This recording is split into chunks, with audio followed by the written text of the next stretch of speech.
சூதாட்ட செயலிகளை முறைப்படுத்த கோரி பொதுநல மனு தாக்கல் செய்யப்பட்டிருந்த நிலையில் மத்திய அரசு பதிலளிக்க உச்சநீதிமன்றம் உத்தரவு பிறப்பித்திருக்கிறது.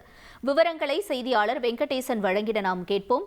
வெங்கடேசன், வணக்கம். இந்த பொதுநல மனு தாக்கல்ல என்ன விவகாரம் குறித்தான விரிவாக குறிப்பிடப்பட்டிருந்தது? தொடர்ந்து இந்த உச்சநீதிமன்றத்தினுடைய உத்தரவு தொடர்பான தகவல்களையும் பகிர்ந்துக்கோங்க. வணக்கம். ஆன்லைன் சூதாட்ட செயலிகளை முறைப்படுத்த கோரி KA பவுல் தாக்கல் செய்த பொதுநல மனுவில் ஆன்லைன் சூதாட்டத்தால் தெலுங்கானாவில் மட்டும் சுமார் 1023 பேர் தற்கொலை செய்து கொண்டுள்ளனர்.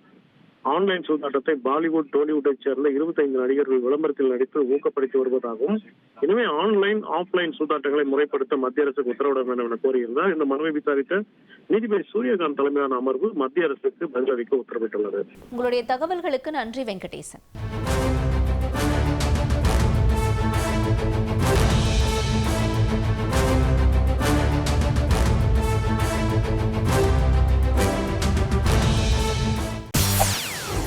செய்திகளை உடனுக்குடன் தெரிந்து கொள்ள உடனே சப்ஸ்கிரைப் பண்ணுங்க.